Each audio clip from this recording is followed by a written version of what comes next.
This is Feast back with another video, and I just figured I'd give you a quick story time.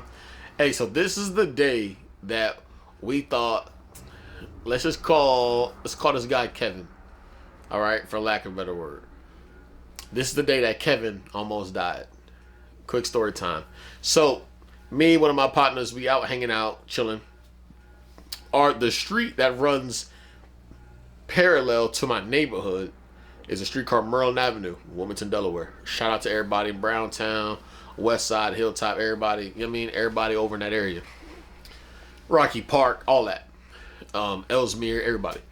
So listen, so we out there hanging out. Mind you, we always outside hanging out on the block. We chilling on the corner, chilling, doing whatever we're doing, shaking and moving and popping, whatever the case is. Well, that day, right across Maryland Avenue, there's a store.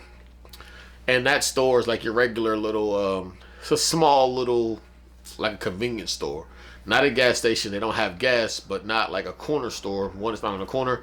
And number two, like, they have like produce and stuff like that. So not really that feel. But, so we're sitting right there at this little gas station. Not a gas station. I call it a gas station. This little store. And Kevin, one of the OG guys from the neighborhood, did his thing in the street, whatever the case may be. He's walking.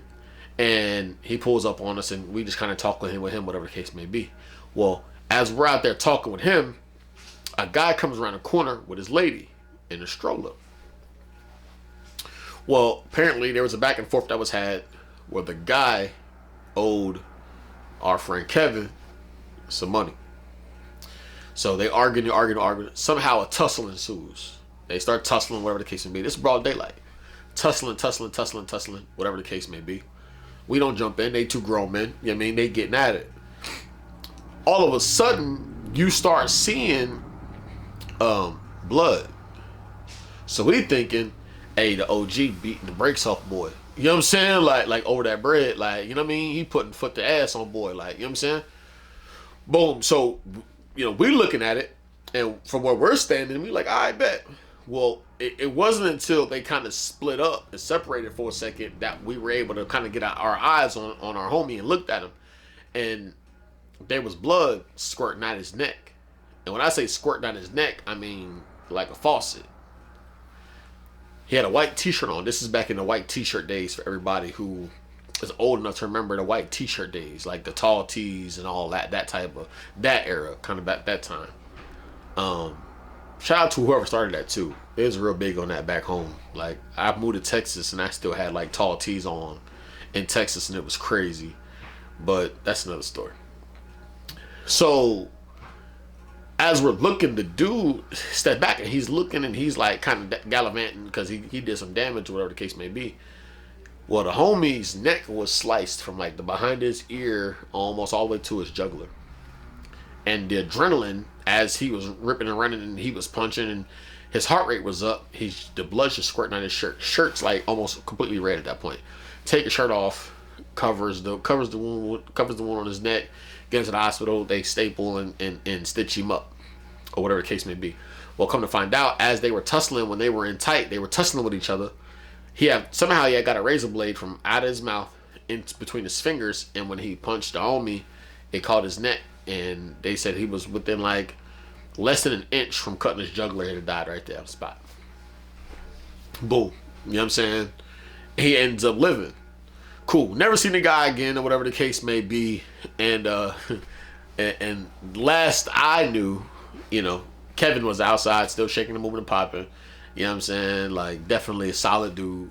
Definitely a guy that looked out for us as youngsters and all of that. And definitely allowed us to kind of earn our stripes along the way, which are some other stories going down later on. But yeah, man, broad daylight, Maryland Avenue, blood everywhere, like a murder scene.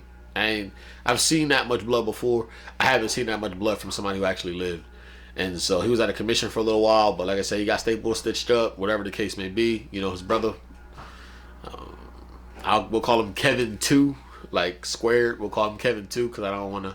It's hard to like. He has one of those names where like it's kind of hard, but he was outside too. Another street guy. He's outside looking for the guy. They never found him. I don't know what happened to him. The dude kind of evaporated. Literally like evaporated. Never seen him since. But yeah, man, you gotta be careful. You gotta be careful back home, man. You gotta be careful. These hand to hand combat things go. We used to go different back in the day. Now, like I said, at least where I'm at now in Texas, like one thing I can say about Texas is like more times than not they'll give you a fair one. More times than not. But where I'm from, back then, oh no, that ain't happening. Yeah, that ain't happening. You know, if you win, winning the fight is more dangerous than losing. Back home, you know what I mean. Back home, you go ahead and lose the fight. All right, cool, no problem, whatever. But if you win, you might have to move because they'll shoot you. They'll shoot your dog. They'll shoot your mom in them house up. They'll shoot your aunt at the grocery store. You know what I'm saying? They'll shoot you on the bus riding home. Ain't no rules back then. You know what I mean? And I would say like it's even worse now. So there's certain situations and certain environments where you kind of got to move accordingly. And I can't be mad at the homie Kevin because under the guys that we were living under at the time, like the fair one seemed like the right thing to do just to get out the way and keep it moving. But the fair one almost killed him literally. You know what I mean? Like right in front of us. So one thing that always traumatized me, man, like in a way, because like I said, it's one thing that I've never seen.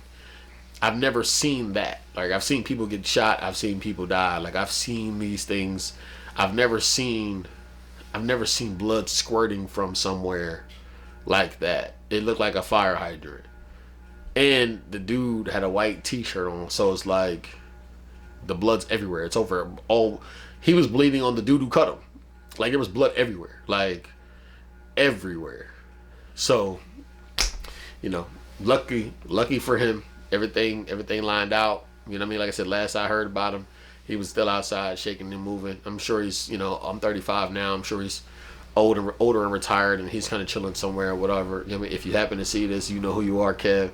Much love to you, bro. Love you, dog. You know what I mean? Stay solid like you always been. I appreciate you, man. But, man, you got to be careful. It's treacherous out here in these streets. You got to be careful, dog. Everybody, just because you think that you about that don't mean that they not about that. You got to remember, fear is definitely makes you more dangerous than aggression. I've seen people who are more aggressive get put in boxes behind people who are afraid. Don't ever disassociate fear with violence. Like some of the deadliest people I've ever met are scary people. They are scary people. They are the scariest people you'll ever meet. But I promise you, they would much rather go to jail forever than let you hurt them. Guaranteed. Guaranteed. There's a couple people in my mind right now that I'm thinking about as I'm saying this. Some of the most deadly people I've ever have met, are scary people. Don't let that go over your head. It might save your life one day. Alright, to the next one. Hey, this is Feast. We out.